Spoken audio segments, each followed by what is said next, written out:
Bismillah. Assalamualaikum warahmatullahi wabarakatuh. Innal hamdalillah nahmaduhu wa nasta'inuhu wa nastaghfiruh wa na'udzu billahi min shururi anfusina wa sayyiati a'malina. May yahdihillahu fala mudilla lahu wa may yudlil fala hadiya lahu. Asyhadu an la ilaha illallah wahdahu la syarika lahu wa asyhadu anna Muhammadan abduhu wa rasuluhu la nabiyya ba'dah. Ya ayyuhalladzina amanu taqullaha haqqa tuqatih wa la tamutunna illa wa antum muslimun. Ya ayyuhannas taqu rabbakum alladzi khalaqakum min nafsin wahidah wa khalaqa minha zawjaha wa batha minhuma rijalan katsiran wa nisaa'a wattaqullaha alladzi tasaaluna bihi wal arham innallaha kana 'alaikum raqiba. Ya ayyuhalladzina amanu taqullaha wa qulu qawlan sadida yuslih lakum a'malakum wa yaghfir lakum dhunubakum wa man yuti'illaha wa rasulahu faqad faza fawzan 'azima. Amma ba'd, fa inna asdaqal hadithi kitabullah wa khairal hadi Muhammadin sallallahu alaihi wasallam wa syarrul umuri muhdatsatuha wa kullu muhdatsatin bid'ah wa kullu bid'atin dhalalah wa kullu dhalalatin finnar. Para jemaah salat subuh yang dirahmati Allah Subhanahu wa taala. Puji dan syukur kepada Allah Subhanahu wa taala, salawat dan salam buat Nabi kita Muhammad sallallahu alaihi wasallam. Semoga Allah Subhanahu wa taala senantiasa membimbing kita dan memberikan pertolongannya kepada kita agar kita selalu istiqamah di dalam menjalankan ketaatan kepada Allah Subhanahu wa taala. Sesungguhnya istiqamah di atas agama ini adalah perkara yang paling penting dalam hidup ini. Oleh sebab itu Allah Subhanahu wa taala katakan wala tamutunna illa wa antum muslimun. Janganlah kalian meninggal kecuali dalam keadaan muslim. Demikian pula alaihissalam menasihatkan kepada anak-anaknya dalam surah Al-Baqarah yang sering kita dengar ketika baca, belum menasihatkan ya budayya innallaha astafa lakum ad-din fala tamutunna illa wa antum muslimun. Wahai anakku, Allah telah memberikan agama ini, agama Islam ini sebagai agama kalian, janganlah kalian meninggal kecuali dalam keadaan muslim. Kemudian dalam kesempatan yang mulia ini, dalam beberapa pekan ini Allah Subhanahu wa taala menunjukkan kemahakuasaannya kepada hamba-hambanya dalam menghadapi apa yang ditakdirkan Allah ini. Banyak sekali sebenarnya pelajaran ibrah bagi orang-orang beriman. Sesungguhnya segala ini bagi orang-orang beriman adalah ibrah dan pelajaran. Karena di dalam segala takdir yang ditakdirkan oleh Allah Subhanahu wa taala ada dua hal yang perlu kita ketahui. Di balik itu ada hikmah yang Allah ingin tunjukkan kepada hamba-hambanya. Yang kedua adalah ibrah. Ada hikmah, ada ibrah. Hikmah itu dilihat dari sisi takdir Allah al-kauniyah. Adapun ibrah dilihat dari sisi takdir Allah asy-syar'iyyah. Kehendak Allah itu ada dua. Ada irada kauniyah, irada syar'iyyah. Irada kauniyah erat hubungannya dengan hikmah Allah Subhanahu wa taala. Contoh hikmah Allah, ya, contoh irada kauniyah Allah itu pertama pengertiannya adalah segala hal yang Allah kehendaki secara kauni, maka dia mutlak terjadi, pasti terjadi. Tapi dia tidak mutlak hal yang dicintai oleh Allah Subhanahu wa taala. Boleh jadi dia hal yang dicintai Allah dan boleh hal yang tidak disukai oleh Allah Subhanahu wa taala. Maka pada hal itu terdapat apa hikmah. Contoh, Allah ciptakan iblis. Apakah Allah suka kepada iblis? Tidak. Contoh, Allah ciptakan hal-hal yang menjadi musibah bagi hamba-hambanya atau makhluk-makhluk yang membawa bahaya bagi manusia. Tetapi di balik itu ada hikmah. Ada hikmah. Bahkan dalam ciptaan nyamuk saja Allah katakan, ya, innallaha la yastahi ayadriba mathalan ma ba'udatan fawqaha fa amma alladhina amanu fa ya'lamuna annahu al-haqqu min rabbihim wa amma alladhina kafaru fa yaquluna madza arada Allah bihadza mathala yudillu bihi katsiran wa yahdi bihi katsiran. Kalau orang-orang tidak beriman, dia membaca musibah itu dengan kacamatanya yang dangkal, dia akan melihat ini adalah semata-mata adalah kerusakan dan bahaya. Kerusakan dan bahaya. Mungkin juga dia akan terpengaruh dengan ungkapan-ungkapan orang-orang yang tidak beriman kepada Allah. Kalau seandainya orang berkata kepada Bapak, kenapa selalu wilayah Islam itu selalu dapat bencana katanya? Bukankah Allah katakan bahwa Allah itu bersama orang ma'al muhsinin, ma'al muttaqin, bahwa Allah berjanji orang-orang yang beriman itu akan dijaga dari bahaya. Gimana jawabannya? Saya tanya sekarang kepada Bapak. Kenapa orang-orang beriman itu banyak mengalami penderitaan, ujian? Kemudian juga orang berkata, kita dengar negara-negara kafir itu dia tidak seberat kita mengalami bencana. Gimana jawabannya? Saya tanya sekarang. Kalau kita tidak belajar ilmu agama ini, maka di sini sebagian orang akan timbul dalam dirinya ar-raibu wa syak, timbul keraguan dalam dirinya terhadap kebenaran Islam. Kalau dia tidak belajar, maka dia akan menjadi sebuah pertanyaan dan dirinya membawa keraguan-keraguan yang pada akhirnya ragu tentang kebenaran Islam dia. Gimana jawabannya, Pak?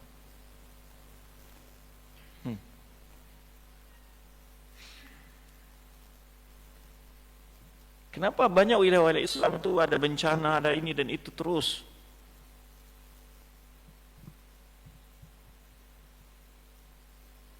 Ini yang kita buat judulnya apa? Pesan keimanan di balik bencana.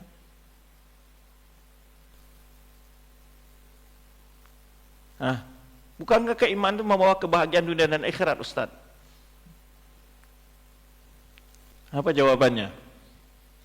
Bahkan ini muncul dari mulut-mulut orang-orang yang liberal, orang-orang yang munafik, muncul dari mulutnya.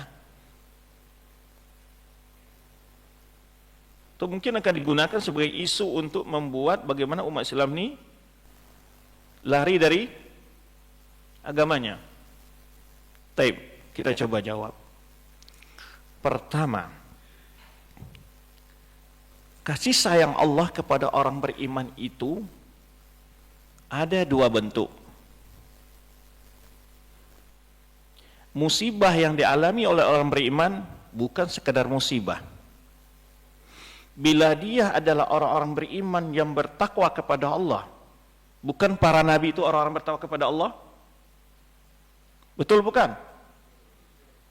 Taib. Kenapa Rasulullah mengatakan inna asyadana sibalan al-anbiya? Kenapa Rasulullah katakan bahwa manusia paling berat ujiannya para nabi? Kenapa kok begitu?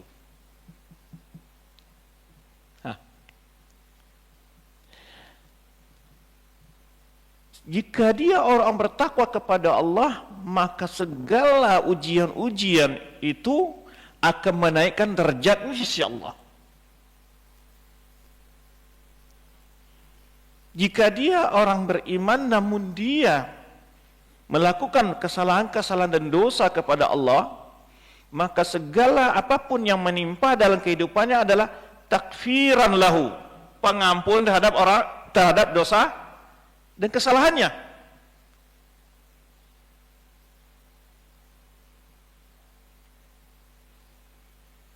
Kalau dia berbuat dosa, mendapat musibah, mengalami penderitaan dan kesusahan, atau dia meninggal dalam sebuah peristiwa itu, apa bagi dia? Pengampunan bagi dosa dan kesalahannya.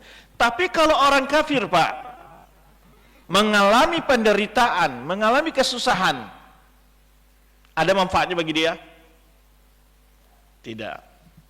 Maka oleh sebab itu Rasul kita SAW katakan, aja meli amri mu'min, sangat mengagumkan perkara seorang mukmin itu. In asabahu sarra fa syakara fa kana khairlah. Jika dia mendapat hal yang baik, dia bersyukur, maka itu baik bagi dia. Wa in asabahu dharra sabara fa kana khairlah. Kalau dia disempa oleh hal yang membuat dia menderita, susah dan segalanya macam bentuk penderitaan, maka itu adalah apa? Baik baginya, kata Rasulullah SAW. Itu juga jika mendapat ujian lalu dia sabar, maka itu adalah baik baginya. Itu jawaban pertama. Beda antara orang beriman.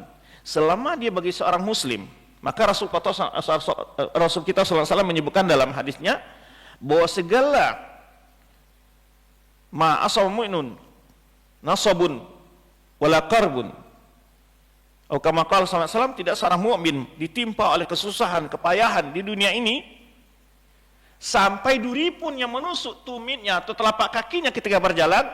Apa kata Rasulullah SAW? Ampunan, dia mendapatkan ampun, dia ampuni dosa-dosanya. Sampai seorang mukmin berjalan di muka bumi ini diuji oleh Allah SWT dengan berbagai bentuk cobaan yang dia tidak ada lagi dosa pada dirinya. Artinya apa di sini? Kalau orang-orang beriman, dia mendapat cobaan dan ujian, dia bersabar, baik nggak baginya? Karena khairullah, baik baginya, kata Rasulullah SAW. Di mana sih baiknya? Pengampunan terhadap. Jika dia mendapat nikmat, dia bersyukur, juga baiknya. Maka di sini Allah sebutkan dalam firman-Nya, wa nabluukum bisyarri wal khairi fitnatan wa ilaina tarja'un. Kami akan uji kalian, dengan kata Allah SWT, dengan kondisi hal yang buruk dan kondisi yang baik. Fitnatan, sebagai cobaan dan ujian, kata Allah SWT. Wa ilaina turja'un, kemudian kalian dikembalikan kepada kami. Dalam ayat ini apa? Ada berapa? 4 hal. Wa nabluukum, cobaan. Berbeda kalau orang kafir, bukan berarti tidak menempa cobaan. Tadi kita katakan, banyak orang kafir yang mengalami penderitaan jauh lebih dahsyat. Kota mereka terbakar, timpa tsunami, macam-macam. Angin kencang. Bahkan satu kota, di mana? Di Amerika, apa nama kotanya? Hangus. Banyak, jangan dikira. Bahkan mereka di dunia ini lebih banyak dahsyat sebetulnya fitnah-fitnah yang dialami oleh mereka, tapi tidak mengampuni dosa mereka. Kedua, gimana dengan orang kafir yang tidak mendapat penderitaan di dunia ini saat tidak azab Allah, dia beri kebaikan-kebaikan Allah SWT. Itu bukan menunjukkan kasih sayang Allah. Kata Allah SWT, wala takunu kalladzina nasullaha fa'ansahum anfusahum. Dalam ayat lain, nasullaha fanasiyahum. Jangan kalian seperti orang yang melupakan Allah, lalu Allah melupakan kepada mereka diri mereka. Dan dalam yang lain, mereka lupa kepada Allah, Allah melupakan mereka. Allah melupakan mereka berarti apa? Allah tidak peduli kepada mereka, sehingga tidak ada hal-hal yang membuat mereka untuk sadar kembali kepada jalan yang benar, beriman kepada Allah. Yang disebut dengan istilah syar'i istidraj, tipuan Allah kepada orang-orang yang kafir. Tapi kalau kita ditegur oleh Allah SWT, ini adalah perkara baik. Dan teguran Allah itu, ada ujian Allah itu ada dua hal. Bisa baik dalam bentuk-bentuk hal yang positif menyenangkan, ada dalam bentuk hal-hal yang menyusahkan. Tetapi kedua-duanya baik bila didalami oleh orang beriman. Maka jangan dikira orang yang diuji oleh Allah SWT dengan kemiskinan, lalu dia sabar. Ada orang yang kaya raya, hidupnya nyaman, tenang semua, akan lebih baik daripada si miskin tadi. Belum tentu. Persoalan di sini bukan masalah senang dan susah, tapi masalah adalah apa?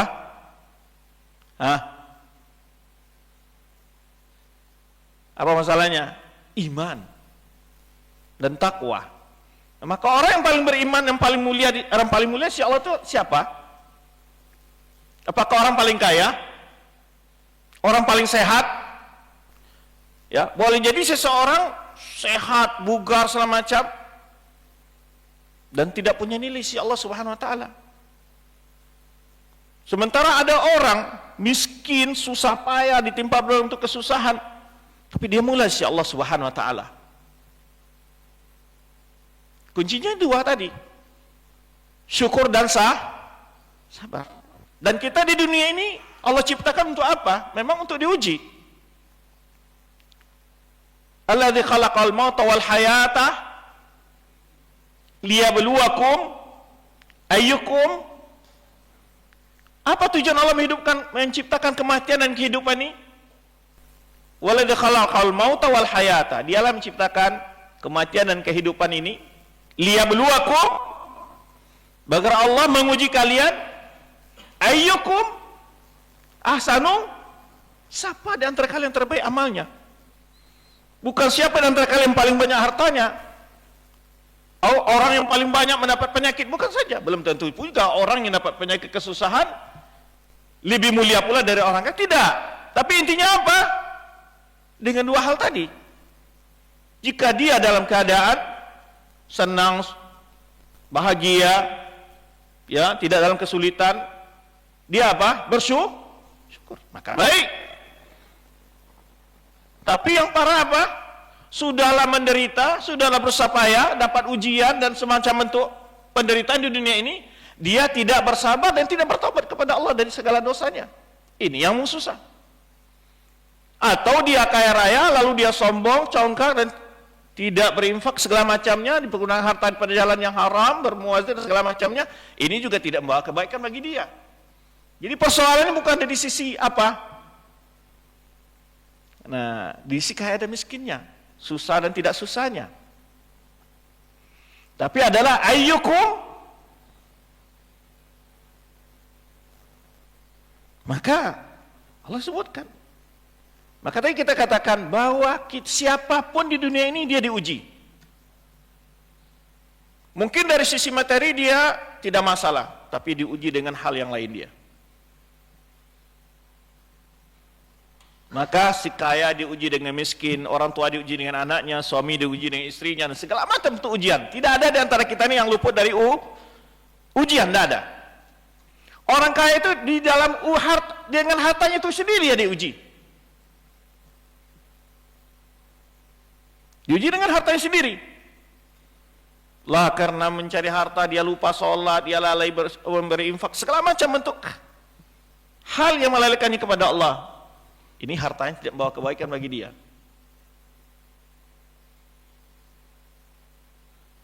Nah, maka ketika orang mukmin melihat sebuah takdir dari Allah Subhanahu wa taala dan kaca ini, kemudian tadi kita katakan adalah ibrah, bahwa di dalam setiap kejadian-kejadian itu Allah tunjukkan kekuasaannya.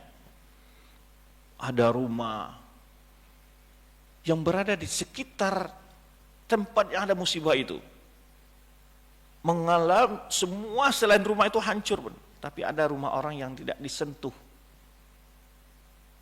ada masjid yang tidak disentuh, ada orang yang selamat, dan segala macam bentuk kudrat Allah di situ. Itulah tadi kita sebut ibrah. Bahwa Allah pasti menyelamatkan seseorang yang Allah sayangi, dan bahwa kematian, kebahagiaan semuanya berada di tangan Allah Subhanahu wa taala.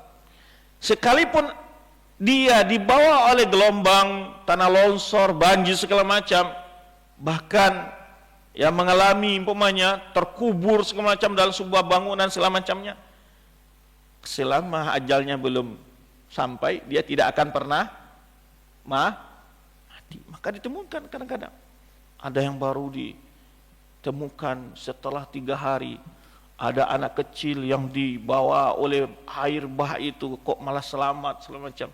Loh, anak kecil itu apa? Bisa dia gantung segala macam? Enggak ada daya upaya, justru malah Allah selamatkan. Ini Allah ingin menunjukkan kekuasaan. Dalam banyak kejadian Allah tunjukkan kemahakuasaannya. Maka di sini seorang beriman, ya, dia mengambil banyak sekali pelajaran-pelajaran dari peristiwa itu, dari semua kejadian itu. Selama kita masih hidup di dunia ini, kita tidak akan pernah luput dari ujian dan cobaan. Ujian dan cobaan itu bisa berbentuk apa tadi? Wa nabluukum bil syarri wal khair. Kami uji kalian dengan hal yang buruk dan hal yang baik. Yang dikira kita yang sehat, kita yang kaya, kita yang bagaimana aman dari bencana, bukan berarti kita tidak sedang diuji. Minimal ujian kita adalah bagaimana sikap kita terhadap orang yang diuji. Sama ketika kita katakan, ada orang yang uji kemiskinan, tapi si kaya yang di samping itu diuji. Dengan si miskin ini, apa pedulinya dengan dia ini?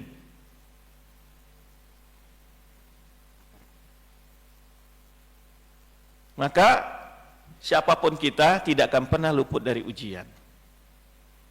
Karena memang dunia ini adalah tempat diuji oleh Allah Subhanahu wa taala. Ahasiban nasu ayaqulu amanna, ahasiban ayutraku ayaqulu amanna wa hum la yuftanun. Apakah manusia mengira dibiarkan dia mengucapkan kami telah beriman, kemudian mereka tidak uji? Tidak cukup situ, harus diuji. Apakah manusia mengira ahasiban nasu ayutraku, mereka dibiarkan ayaqulu amanna, cukup dibiarkan mereka telah mengatakan kami telah beriman, kemudian mereka tidak diuji? Walaqad fatanna alladziina min qablihim, kata Allah, sungguh kami telah menguji orang-orang beriman sebelum mereka. Fala'lamal ladzina shadaqu wa la'lamal ladzina kadzibun.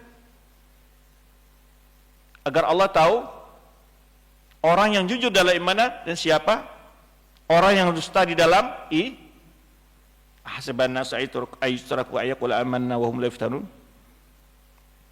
Laqad fatanna ladzina min qablihim fala'lamal ladzina sadaqu wa la'lamal kadzibin. Agar Allah tahu siapa mereka yang jujur dalam imannya dan siapa yang bohong dalam iman. Banyak kita diuji dengan istri, dengan anak, dengan tetangga, dengan keluarga, dengan orang tua. Banyak sekali ujian kita. Berbeda-beda bentuknya, berbeda variasi coba dan ujian itu. Maka tadi disebutkan wa nabluukum bisyarri wal khair. Itu yang kata-kata nablu, ujian, cobaan. Kita harus paham ini. Apa tujuan dari ujian dan cobaan tadi?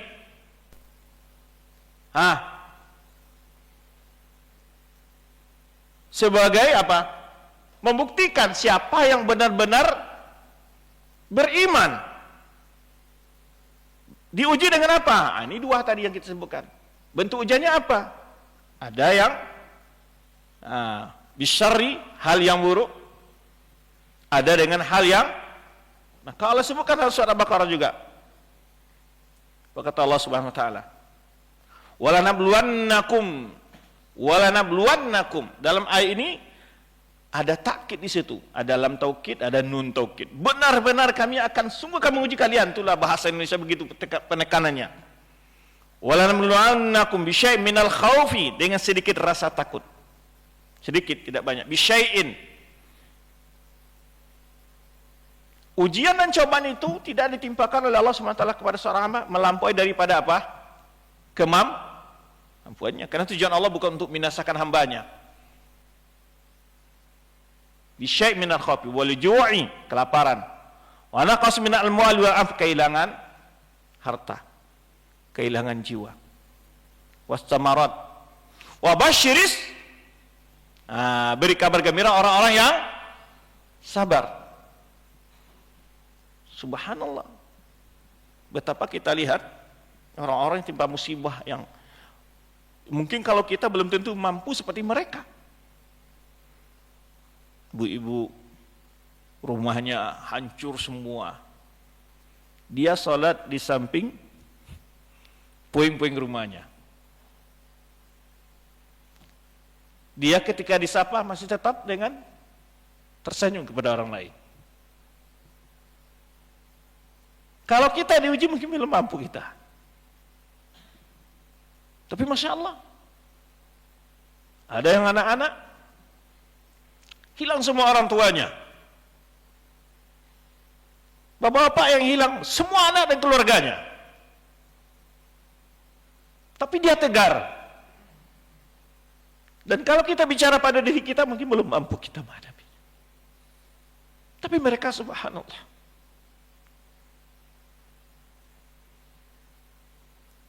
Maka jangan kita bahagia ketika selamat dari segala hal-hal yang buruk, belum tentu kita adalah orang yang terbaik di sisi Allah Subhanahu.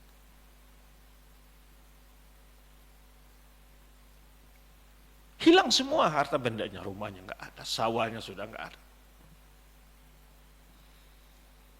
Tapi mereka bisa tersenyum.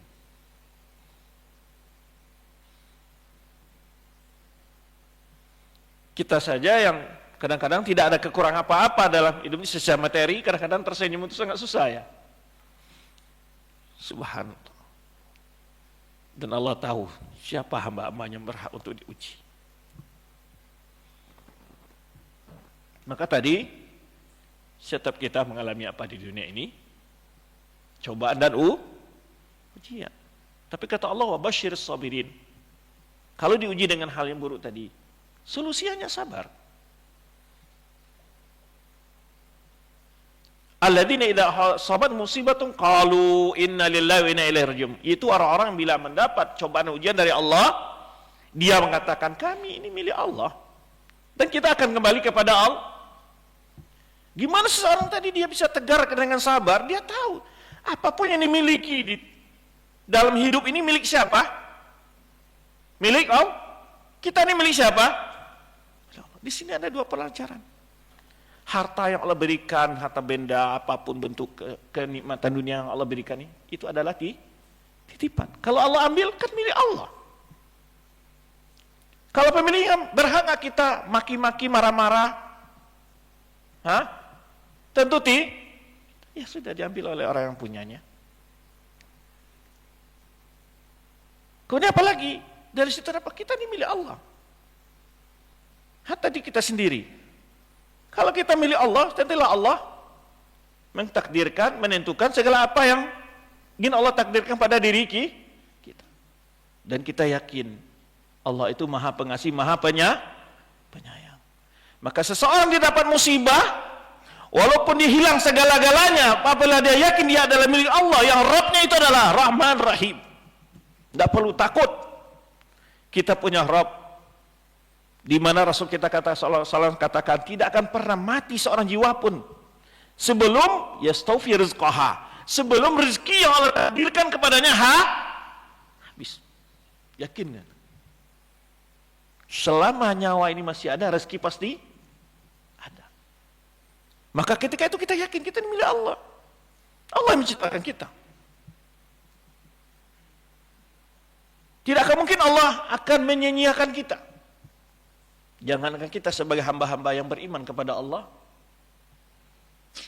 cacing yang tidak punya daya dan upaya, siapa yang beri rezekinya? Siapa yang beri rezeki? Cacing yang tidak punya daya, cacing saja. Orang kafir yang tidak beriman saja Allah beri rezeki. Maka tidak perlu cemas. Kita punya Allah yang Maha Pengasih, Maha Penyayang. Sehingga bagi. Dan perlu diingat, segala apapun yang hilang ketika kita mendapatkan musibah dengan cara bencana ini, harta penjahit yang dia hilang karena dibawa oleh banjir bandang, dia rugi, dia dapat pahala enggak? Apalagi sawah ladangnya, rumahnya, segala apa yang dimilikinya, itu akan menjadi timbangan baik, amalan baik insya Allah jika dia bersabar. Jika dia mungkin dari sisi ibadah dia kurang, tapi Allah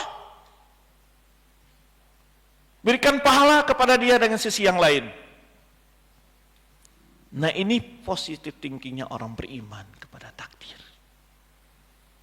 Itulah jawaban kita ketika kenapa orang Islam itu ada mengalami penderitaan di dunia ini. Kita katakan, memang Allah Subhanahu wa taala menciptakan manusia ke dunia ini untuk diuji. Dan cobaan itu tidak orang muslim saja, orang kafir, tapi berbeda. Kita mendapatkan musibah adalah dua hal. Imma ampunan terhadap dosa-dosa kita, atau adalah rafa'an lid darajat, meninggikan kedudukan kita di sisi Allah. Nah, kemudian perlu diingat, wa ilaina turja'un. Kita akan kembali kepada Allah. Kita pun akan kembali. Mengingatkan apa? Satu peristiwa itu kita akan berakhir bahwa semua nikmat dunia ini akan kita tinggalkan. Tidak karena gempa, tidak karena banjir, tidak karena apapun yang mengambil harta yang dari kita, kita yang akan meninggalkannya. Pasti akan. Itu pasti. Kalau tidak harta yang meninggalkan kita, kita yang meninggalkan segalanya yang kita kumpulkan semua di dunia ini. Pasti akan kita tinggalkan. Inna lillahi wa inna ilaihi. Kita akan kembali kepada Allah. Kedua pesannya, kita akan kembali kepada Allah.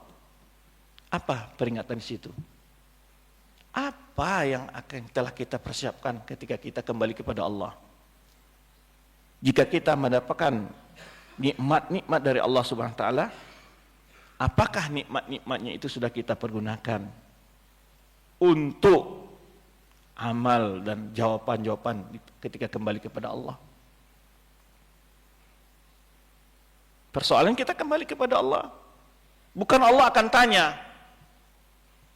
kamu berapa warisannya? Ditanya. Dulu kamu sampai pendidikannya sampai tingkat apa? Itu yang ditanya. Kata Rasulullah SAW, innallaha la yanzuru ila suwarikum wala ila amwalikum walakin yanzuru ila qulubikum wa amalikum. Allah tidak melihat bentuk kesehatan, sakit atau apa perupawan kalian. Allah tidak melihat. Tidak pula kepada harta kalian, tapi Allah melihat kepada hati dan amalan kalian. Nah, itu pandangan umum orang-orang beriman dalam menilai. Maka kita akan coba melihat beberapa pelajaran sini, pesan-pesan keimanan di balik bencana ini. Pertama adalah tadi kita katakan, satu, hanya Allah yang mengatur alam semesta ini.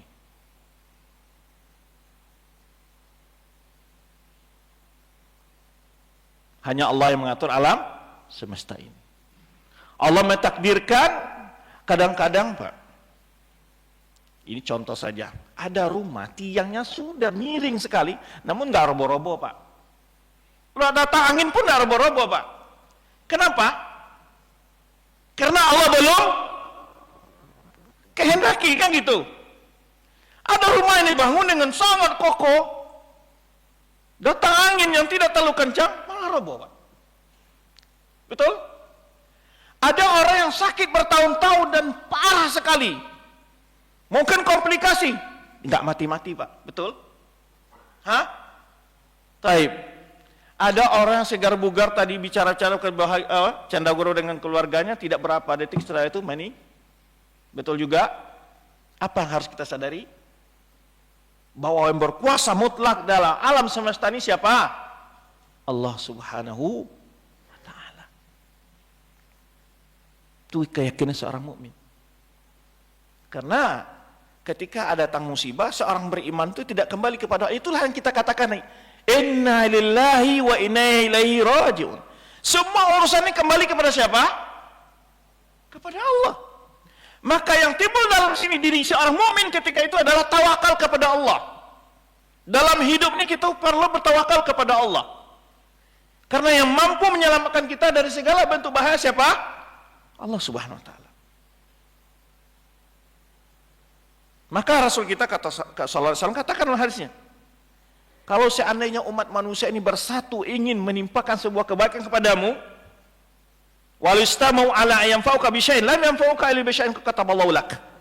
Semua manusia ingin memberikan manfaat untuk kita. Mungkin dia sakit atau apa ujian cobaannya, memberikan manfaat kepada seseorang ini.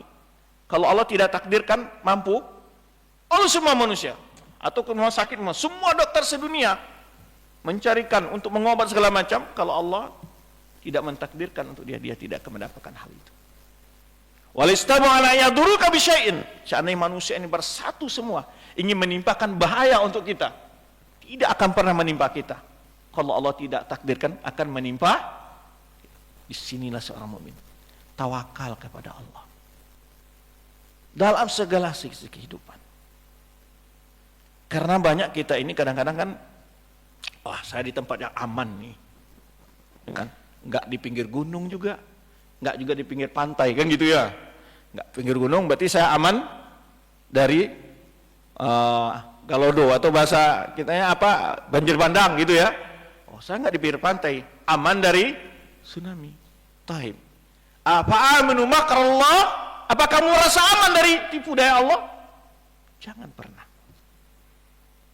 Fala ya'man makrallah illa qaumul khasirun.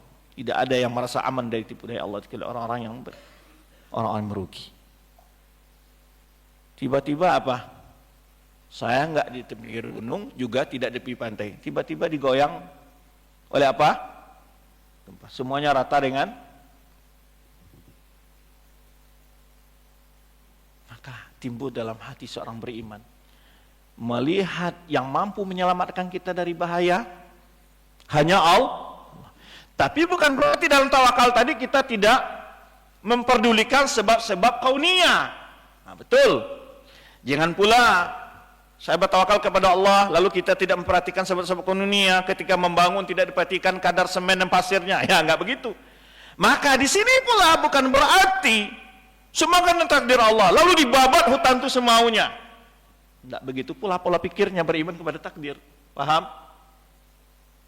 Karena ada pola orang yang kadang-kadang memperalat agama ini, ya pemahamannya yang keliru itu untuk melegalkan bentuk kerusakan. Dia katakan, kan Allah ciptakan alam ini buat kita ini, walladzi khalaqalakum ma fil ardi jami'an. Allah semua yang di alam ini ciptakan Allah buat kita. Betul.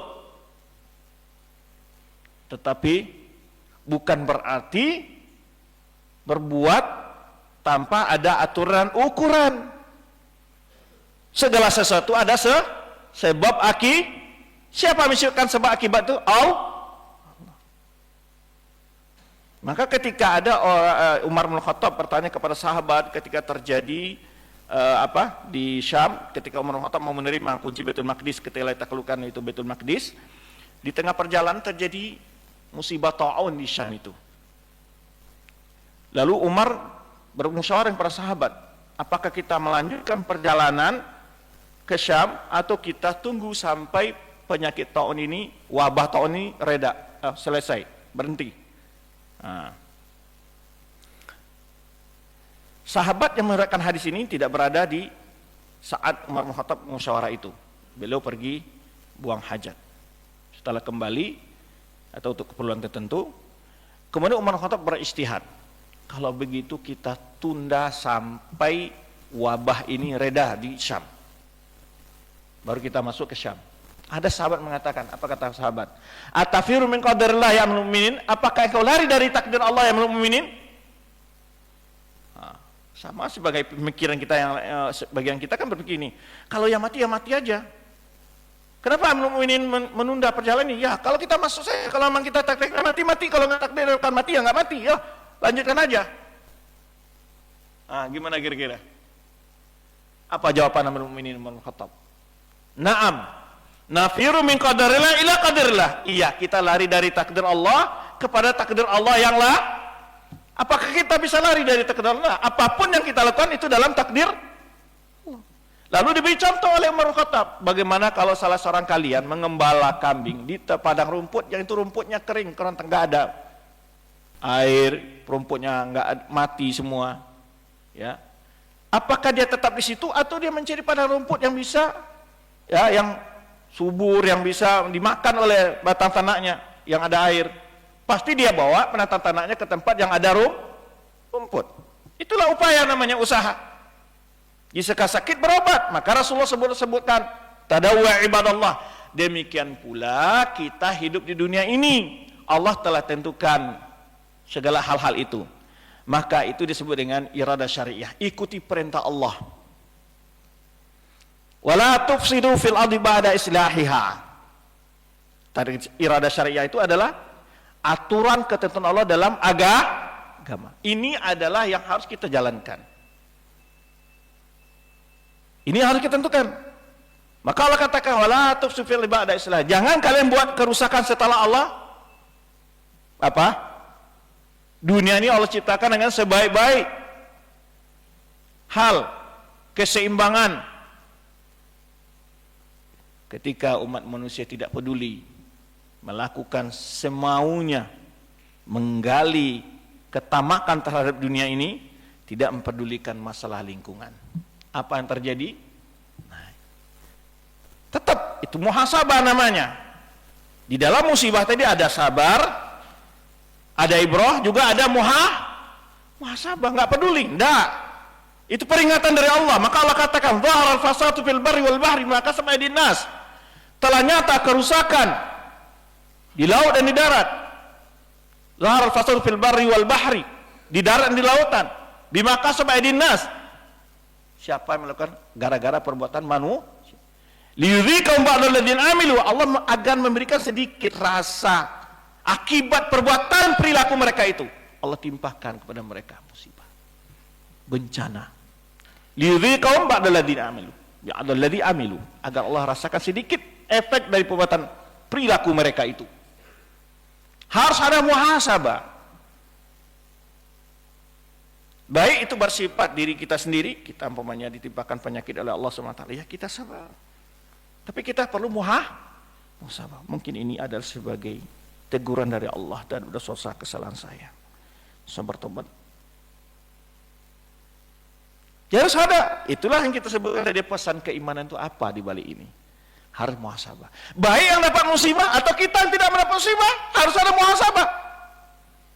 Harus Kenapa Allah mengisahkan dalam Al-Quran tentang bagaimana Allah timpakan azab kepada kaum Nabi Lut, Nabi Nuh, kaum Saleh, Nabi Saleh, kepada kaum Samud, segala macam umat-umat yang telah binasakan di dalam Al-Quran Allah ceritakan. Tujuannya apa? Agar kita mengambil ibrah dan jangan kita berlaku seperti mereka yang nanti akan menerima akibat sebenarnya yang telah mereka alami. Nah, muhasabah harus dilakukan. Mungkin di daerah itu banyak terdapat kemaksiatan, harus dilakukan muhasabah. Baik yang nampak oleh mata kasar atau tersembunyi. Bisa perjudian merajalela, bisa jadi orang berbuat kemaksiatan zina dan sebagainya. Riba bisa jadi. Perbuatan LGBT kaum Nabi Lut bisa jadi. Perlu ada muhasabah. Nah, disinilah bahwa Allah katakan ma asaba min musibatin fil ardi wala fi anfusikum illa fi kitabin qabla an nabra'aha. Kata Allah SWT, tidak satu musibah pun yang terjadi di muka bumi dan menimpa diri kalian kecuali itu sudah tercatat sebelum Allah ciptakan di mana, di lauh mahfuz. Itu takdir Allah semua. Karena banyak pula orang mengatakan itu hanya karena gara-gara kondisi alam, angin segala macam. Tidak. Siapa yang mengatur perjalanan angin itu? Maka tadi kita katakan, karena ada orang mengatakan gempa itu gara-gara lempeng ini. Ya lempeng itu baru sekarang ada atau sejak kapan? Kenapa dia harus bergerak sekarang? Kenapa pada detik ini? Kan gitu. Kenapa pada masa ini? Siapa yang menentukan itu semua? Allah. Karena orang kadang-kadang lari dari keimanan saat ada musibah itu. Maka tadi kita katakan tidak ada satupun musibah kata Allah SWT ya, terjadi di muka bumi ini atau menimpa diri kalian kata Allah kecuali itu sudah tercatat di Lauh Mahfuz. Maka kemudian Rasul kita sebutkan dalam hadisnya sallallahu alaihi wasallam, kataballahu maqadir khalaiq qabla an yakhluqas samawati wal arda khamsina alf sanah. Allah telah menulis takdir semua makhluk ini sebelum diciptakan langit dan bumi, yaitu selama 50.000 tahun sebelum diciptakan langit dan bumi itu Allah sudah menentukan semua apa yang akan terjadi di muka bumi. Sampai detik ini, sampai hari semua dengan detiknya, dengan tempatnya, dengan pelaku, semua ada. Sudah Allah takdirkan itu.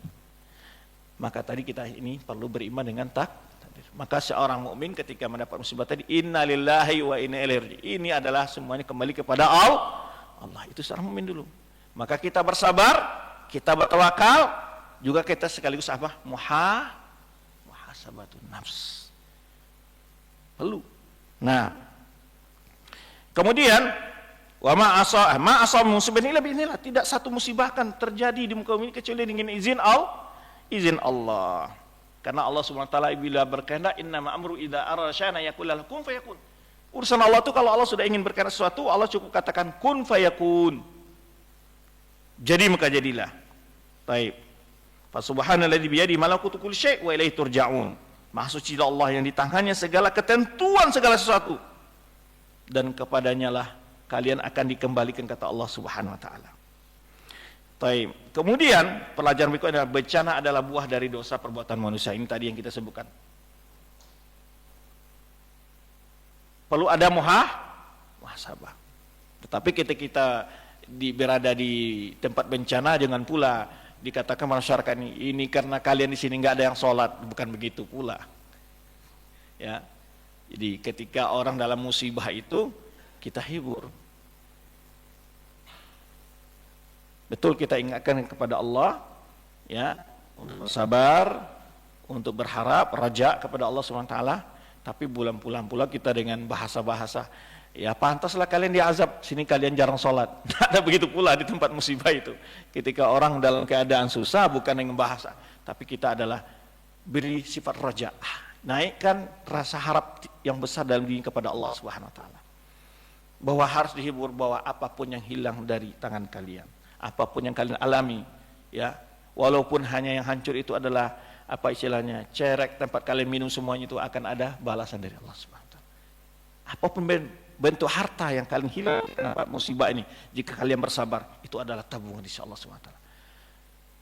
Walaupun harta ini tidak akan ditimpa oleh banjir bandang atau gempa apapun saja, juga kalian akan pasti akan juga akan diambil oleh Allah Subhanahu wa taala, itu dengan cara mewafatkan kamu. Selesai semua kan toh. Jadi baik kita diambil oleh Allah atau tidak diambil Allah, yang harta itu pasti kita akan. Disinilah kita sadar bahwa dunia ini adalah sementara. Apapun yang kita miliki semua adalah titipan Allah, sementara. Maka jangan tertipu oleh segala kesenangan yang ada di dunia ini. Semuanya milik Allah dan Allah mampu ambil kapan saja. Baik, maka faedah kedua apa? Bencana adalah buah dari dosa manusia. Tadi yang kita sebutkan, bisa dosa yang kita nampak atau dosa yang bentuk kejahatan kepada lingkungan, itu dosa. Efek. Nah, maka Allah sebutkan dalam firman-Nya surah Al-Qasas ayat 59, "Wa ma kunna muhlikil qura illa wa ahluha zalimun." Kata Allah, kami tidak pernah menghancurkan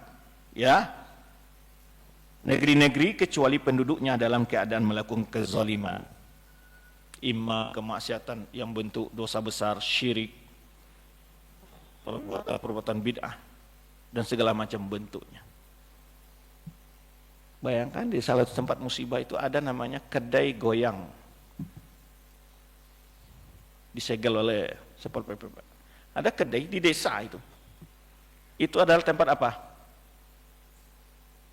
Untuk bermusik di sana dengan goyang segala macam yang menghumbar hawa nafsu orang. Jadi kalau kita kadang-kadang deteksi, sebenarnya di tempat-tempat itu memang ada maksiat. Tak mungkin Allah berikan sebuah bencana bahaya, kecuali memang penduduknya adalah melakukan kezaliman sebenarnya Allah katakan. Tapi tentu juga ada orang baik pastinya. Tadi itulah kita katakan, masing-masing akan diberi ganjaran sesuai imannya oleh Allah SWT. Kalau dia bersabar, orang-orang ini mendapat ujian, maka disebutkan orang mati karena sakit perut saja. Apa nilainya di dalam hadis sebutkan? Mati, Masya Allah. Jadi inilah, maka kita memandang sebuah bencana musibah itu bukan dari kacamata kerugian duniawi, tapi banyak sekali kebaikan-kebaikan yang imani di dalamnya. Baik.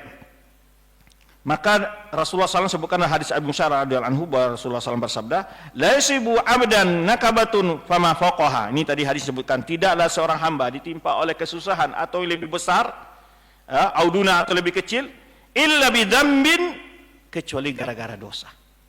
Wa ma ya'fullahu anhu katsir, atau katsur au aktsar, kata Rasulullah, yang dosa yang dimaafkan Allah, yang tidak diberikan ganjaran langsung oleh Allah di dunia ini sangat banyak, kata Rasulullah SAW. Maka Allah sebutkan dalam firman-Nya, wa ma asabakum min musibatin fabima kasabat aydikum wa ya'fu an katsir.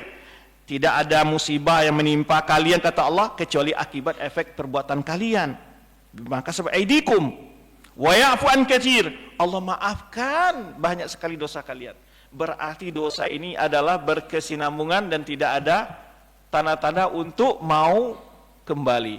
Ketika tidak mampu ayat-ayat syar'iyah mengingatkan manusia, datanglah ayat-ayat kauniyah yang mengingatkan manusia. Allah banyak sekali maafkan dosa kita ini. Maka kita katakan, kalau seandainya setiap kali berbuat dosa kita kena kutil saja atau bisul saja, gimana kira-kira Pak? Nah, satu kali buat dosa ada bisul. Mungkin semua kita di sini ada bisulan semua Pak. Maka disinilah kita tahu bahwa Allah itu maha pemaaf, maha pengampun. Maka disinilah kita harus bertaubat kepada Allah. Ya, jangan berkesinambungan berbuat dosa itu. Maka Allah katakan, tidak ada musibah menimpa kalian kecuali efek dari perbuatan tangan kalian sendiri.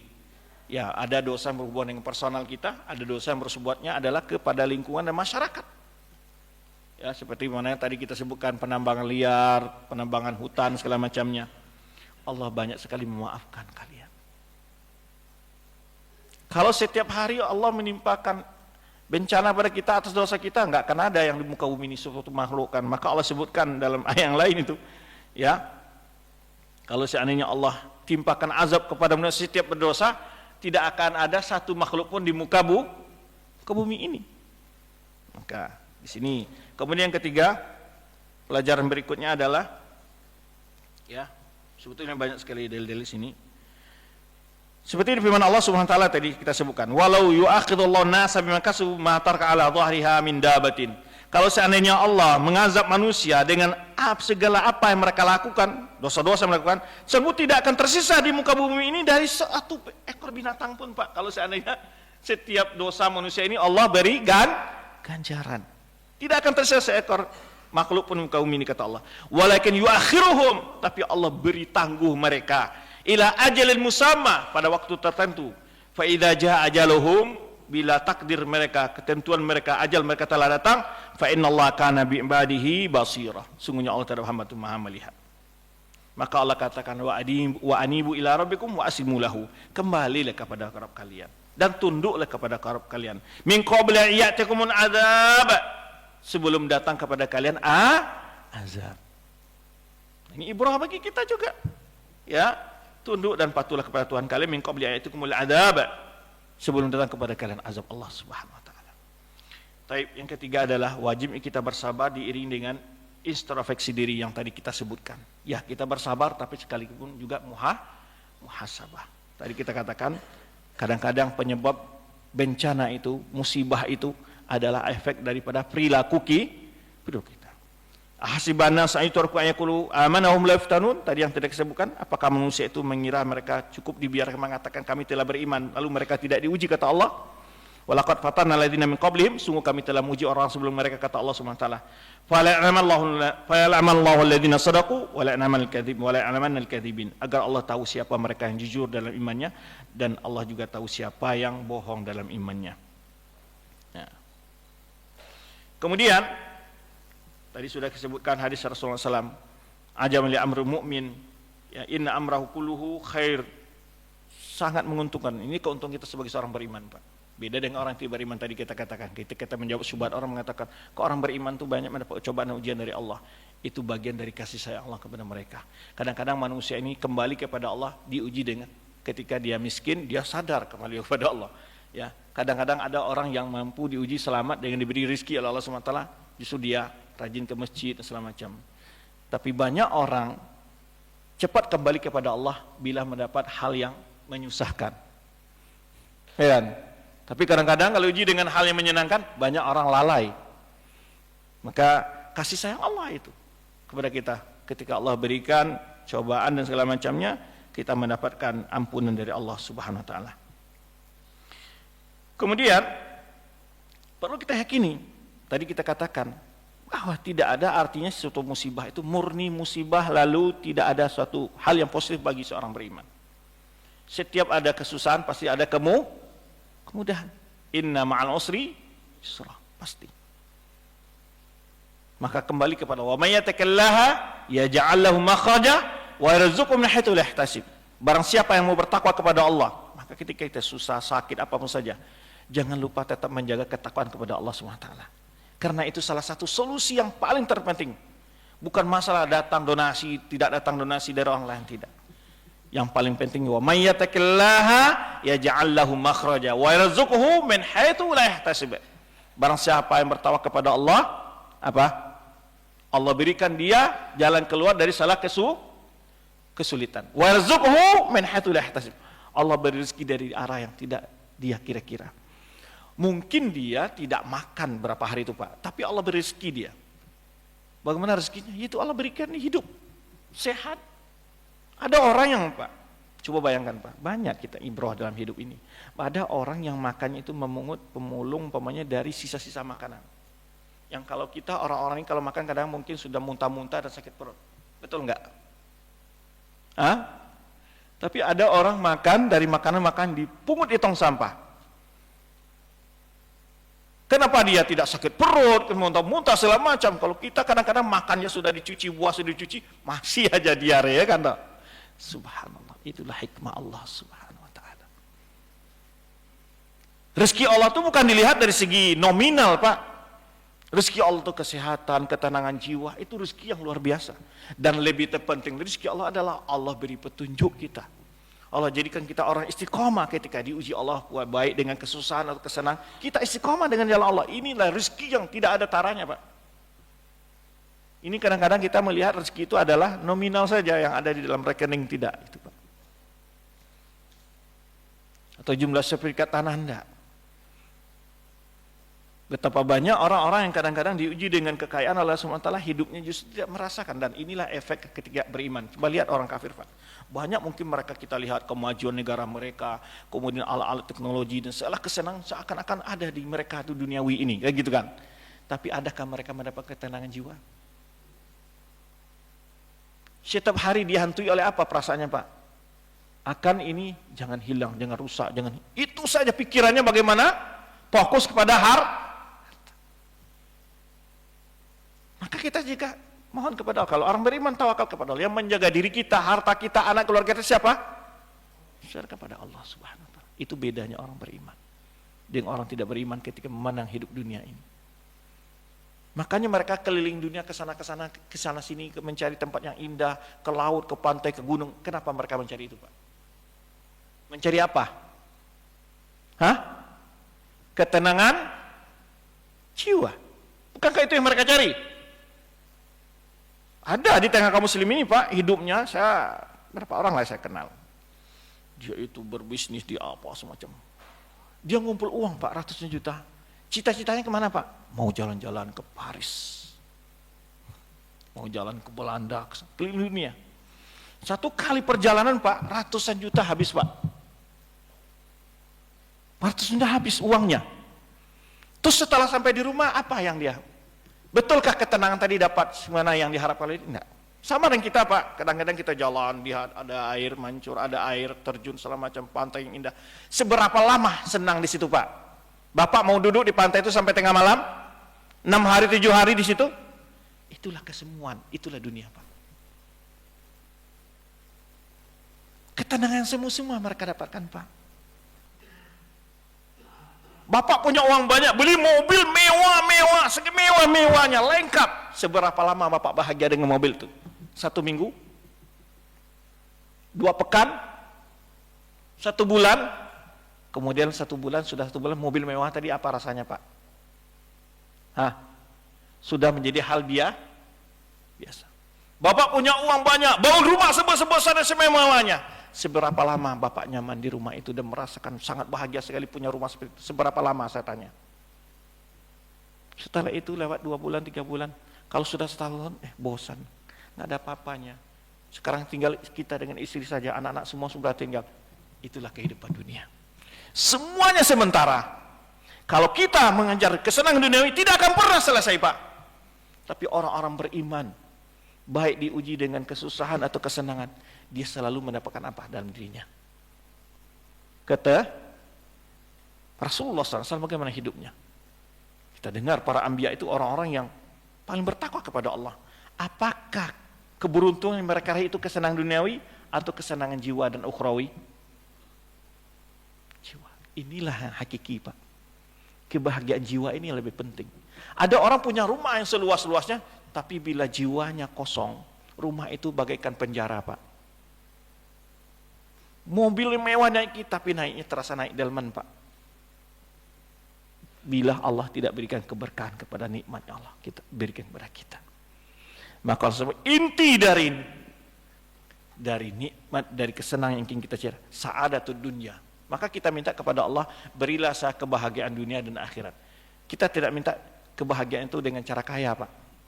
Karena bisa jadi orang miskin, susah payah, tapi dia maka diajarkan doa oleh Allah SWT apa? Rabbana atina fid dunya hasanah wa fil akhirati. Kebahagiaan jiwa ini luar biasa.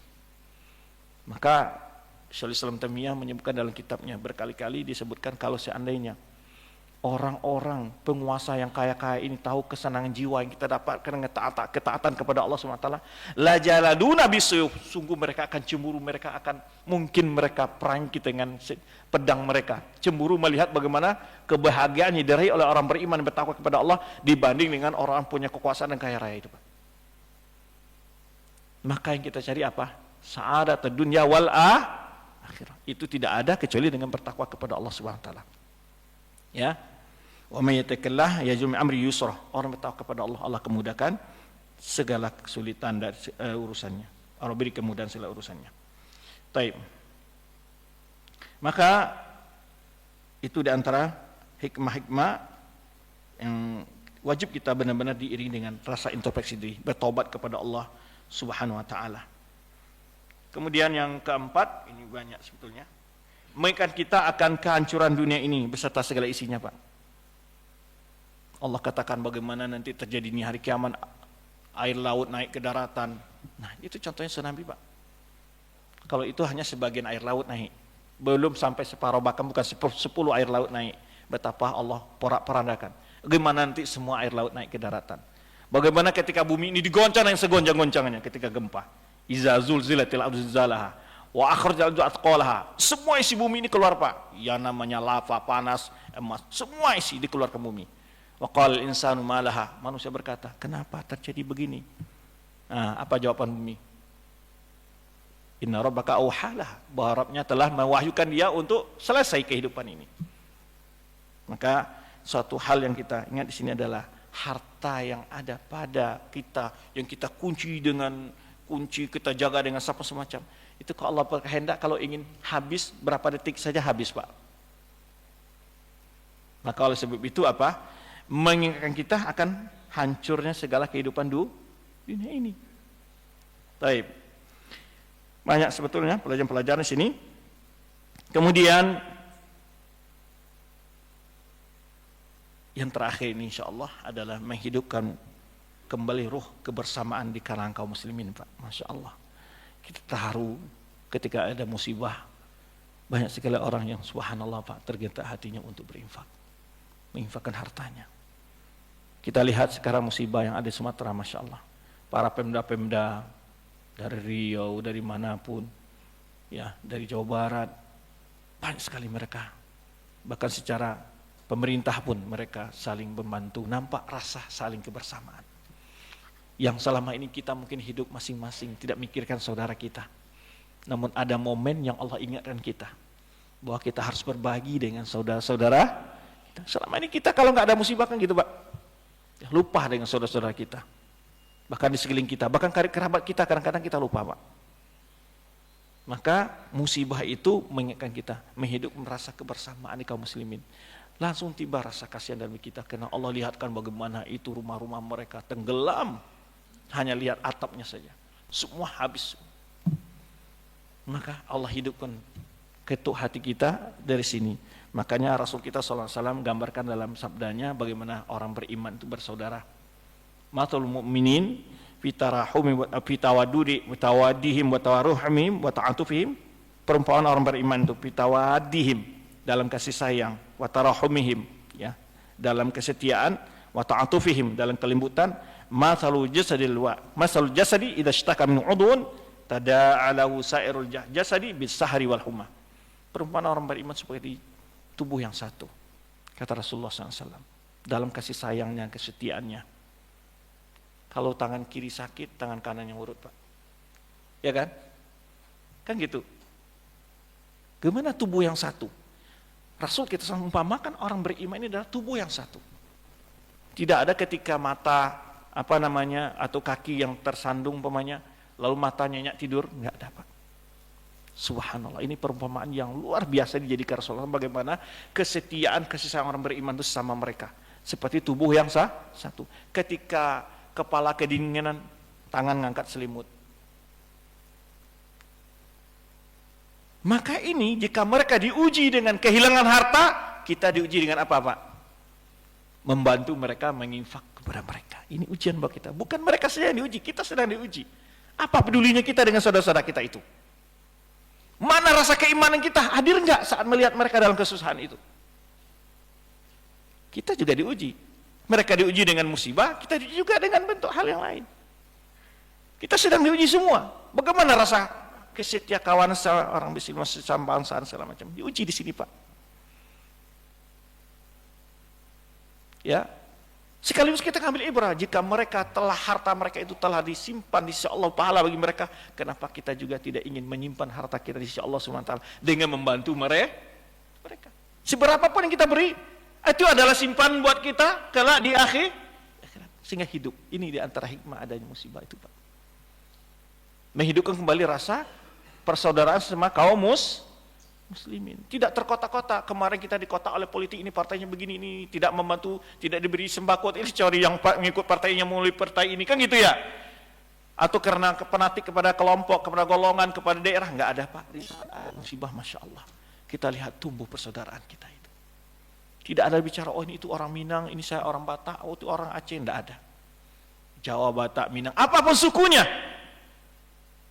memanggil imannya terpanggil untuk membantu saudaranya. Apapun partainya, apapun semuanya. Masya Allah, Pak. Ini di antara kita lihat. Hikmahnya ada musibah. Maka jika mereka diuji dengan bentuk cobaan kehilangan harta, kita juga diuji Allah SWT. Apa pedulinya kita dengan mereka? Dan kita ya hidup sehat, makan di rumah kita banyak makanan segala macam. Apa yang kita peduli dengan mereka? Maka Allah katakan, fawailul musallin, neraka wailah bagi orang-orang yang salat. Ya, kemudian apa kata Allah SWT? Fawailul musallin alladzina hum an salatihim sahun, alladzina hum wa la yahudu ala ta'amil miskin. Mereka tidak mau membantu orang-orang miskin.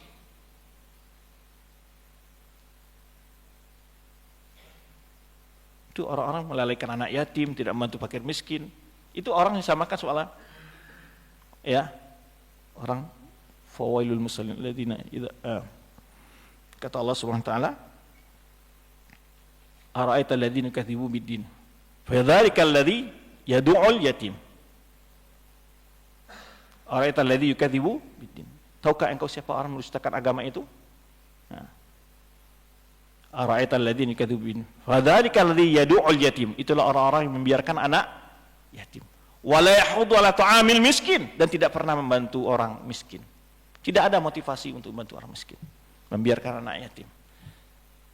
Ini saatnya Pak, membuktikan ayat ini. Apakah kita termasuk orang yang di awal ayat tadi? Ara'aita alladziina yukadzibuna bid-din. Tahukah engkau siapa orang mendustakan agama itu? Nah, kemudian Rasul kita juga katakan, man nafsa mu'minin kurbatan min kurabil dunya nafasal anhu kurbatan min kurabil yaumil qurbil akhir. Barang siapa man nafsa mu'minin, barang siapa yang melapangkan seorang orang beriman dari kesulitan dunia, salah satu kesulitan dunia ini, Allah akan lapangkan dia dari kesulitan yaumil akhir, pada hari akhirat. Kemudian innallaha wallahu fi auni abdi maka am fi auni akhi. Allah akan senantiasa membantu seorang hamba selama seorang hamba tadi selalu membantu saudaranya. Itulah sedikit yang dapat kita bahas dalam pembahasan ini. Jadi menghidupkan kembali rasa peduli kita terhadap sesama kaum muslimin, bukan atas dasar suku, bukan atas dasar golongan, kelompok dan partai. Maka itulah hikmahnya pesan-pesan keimanan di balik ya sekilas ya tentang hikmah pesan-pesan keimanan di balik bencana tersebut. Taib, ini tadi diberi waktu sampai 6/4. Jika ada pertanyaan dipersilakan. Bagaimana kita meyakinkan saudara muslim kita bahwa musibah yang tertimpa oleh saudara kita bagi yang bermaksiat merupakan azab baginya, dan yang bertakwa adalah sebagai ujian, sementara kejadiannya pada waktu dan tempat yang sama. Ya, bagaimana kita meyakinkan saudara muslim kita? Kita berikan, maka dengan ilmu datangi mereka, ya. Kita bantu mereka secara fisik, donasi, sekaligus juga perlunya di sana orang-orang yang memotivasi mereka untuk selalu bersabar dan muhasabatun nafs. Jadi perlu mereka-mereka ini kita berikan nasihat-nasihat agama, tidak hanya makanan yang secara apa saja, ya, perlu diberi mereka bagaimana tuntunan berwudu, tuntunan sholat. Maka para ustaz-ustaz yang turun ke lapangan itu diberikan mereka pendidikan agama agar mereka kokoh dan kuat untuk menghadapi musibah tersebut, di samping mereka memperbaiki keimanan ketakwaan kepada Allah Subhanahu wa taala. Mohon bimbingan Ustaz, bagaimana cara kita menjaga keimanan agar istiqamah di zaman penuh fitnah ini, terutama dalam menjaga kemurnian akidah dan tauhid seperti di akhir tahun ini. Tentu ini perlu dengan bertahap, dengan meningkatkan wawasan kita terhadap jarak agama ini. Banyak sekali masalah-masalah akidah, masalah-masalah hukum yang kita tidak tahu, dan itu bisanya tahu kita dengan belajar. Ya, maka dari itulah selalu hadiri majelis ilmu, ya, pelajari masalah-masalah agama ini. Kita belajar agama itu bukan sebagaimana dipahami oleh sebagian orang untuk menjadi ustaz, bukan. Untuk kita amalkan dalam diri kita, agar kita tidak salah melangkah dan berkata dan bersikap. Dan itu mungkin berefek dosa kepada kita atau bisa saja merusak iman kita. Maka perlu kita belajar agar tahu hal-hal yang merusak iman kita tinggalkan, agar tahu hal-hal yang meningkatkan iman agar kita lakukan. Maka kata bahasa orang sangat perlu literasi, meningkatkan wawasan tentang agama ini untuk kita jadikan sebagai pedoman, bukan hanya sebagai bahan candaan. Ya, kan ada juga orang datang kepada ustaz-ustaz yang kajiannya lucu, tapi yang diingat kelucu-lucuannya saja. Pulang yang teringat bahasa-bahasa lucunya, bukan intisari dari pengajian yang dia sampaikan. Nah, ini musibahnya. Ya, kadang-kadang sekarang ini ada semacam fenomena orang merasa nyaman hanya belajar ilmu agama itu di masjid ketika ustadz yang menyampaikan itu agak lucu. Senang dia, wah. Tapi setelah selesai pengajian dia tidak membawa apa-apa. Nah, kembali lagi sama tadi, sebentar saja dia berarti dia merasakan kenyamanan itu. Tapi hakikat dari ajaran agama ini adalah membawa ketenangan. Kita di pasar tenang, di jalan tenang, di rumah tenang, di tempat kerja kita tenang. Selalu memberikan ketenangan dalam jiwa kita. Ya, ada tetangga yang jahat, ada teman semakar yang jahat, ada pegawai yang segala macam hal itu dia diberi ketenangan oleh Allah Subhanahu wa taala. Kadang-kadang ada masalah kecil saja Pak dalam rumah tangga, ada orang berpikiran berhari-hari itu aja menjadi apanya? Tidak bisa menjadi solusi. Subhanallah, menjadi satu azab bagi dia. Perkara kecil kadang-kadang di rumah tangga. Nah, inilah maka ketenangan jiwa itu adalah nikmat dari Allah Subhanahu wa taala. Makanya para anbiya, Rasul kita SAW, ada orang-orang yang ya pada para anbiya, orang-orang yang beri ketenangan oleh Allah SWT dan ketakwaan kepada Allah. Bahwa kebahagiaan itu hanya dengan menjalankan agama ini.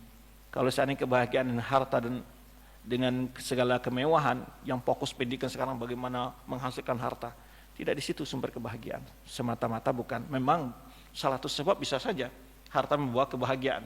Bila harta tadi didapat dengan cara yang halal, dibelanjakan pada yang halal, kemudian disyukuri dan diinfakkan, bisa saja. Bukan berarti pula dilarang mencari harta. Maka ulama kita mengatakan yang dilarang itu adalah kita disibukkan oleh harta itu dari taat kepada Allah. Tapi bila harta itu yang diberikan kepada Allah kepada kita, kita jadikan, kita sibukkan diri kita dengan taat kepada Allah melalui harta itu mulia. Maka Rasulullah SAW sebutkan, ya, nikmat, ya, mal soleh, senikmat yang paling besar itu adalah harta yang halal di tangan seorang orang yang soleh. Hartanya itu membawa dia selalu dekat kepada Allah Subhanahu wa taala. Barakallahu fikum, wallahu alim shawab. Semoga Allah Subhanahu wa taala senantiasa membimbing kita untuk bersyukur dan juga bersabar. Ibarat hidup ini seperti jalan, Pak. Saya sering gambarkan, jalan itu enggak selamanya mendaki, sulit. Kalau seandainya jalan di dunia ini naik terus sampai ke langit pertama kita, Pak. Tapi pasti ada menurun. Tapi enggak selamanya jalan itu menurun, Pak. Kalau seandainya jalan ini menurun sampai ke lapisan bumi yang ketujuh sana kita, ya pasti ada datar. Tapi enggak semua datar. Kadang-kadang ada belok ke kiri, kadang-kadang belok ke kanan. Itulah hidup ini. Tetapi kita yang penting apa? Ikuti rambu-rambunya, Pak. Ya kan? Kita turun, hati-hati, jangan sampai blong. Nah, ibarat turun apa? Sedang nikmat, senang, jangan blong remnya, harus waspada, yang itu. Ini enggak ketika sehat, harta banyak, semuanya senang, blong remnya, ini bahaya. Kita naik, jangan sampai pula kita, ya, ujian cobaan ini membawa kita putus asa dari rahmat Allah, jangan. Tetap kendalikan. Kalau enggak dia surut ke bawah nanti, Pak. Kemudian ada beloknya, ada miringnya jalan itu kadang-kadang jalan itu berubang, kadang jalannya bersih, kadang ada lampu, kadang enggak gelap. Tapi dalam setiap kondisi kita patuhi aturan itu. Kalau pamannya enggak boleh motong di jalan ini, menyalip, kita jangan nyalip. Nah kan gitu. Gitu pula dalam kehidupan dunia ini Allah beri kita rambu-rambu semua aturan itu dengan Al-Quran dan ajaran agama ini. Itu ikuti. Nah, itu kunci dari hidup ini. Ya. Kita akan diuji dengan baik kondisi. Barakallahu fikum, wallahu alim shawab, subhanakallahumma bihamdika, asyhadu an la ilaha illa anta astaghfiruka wa atubu ilaik. Wassalamualaikum warahmatullahi wabarakatuh.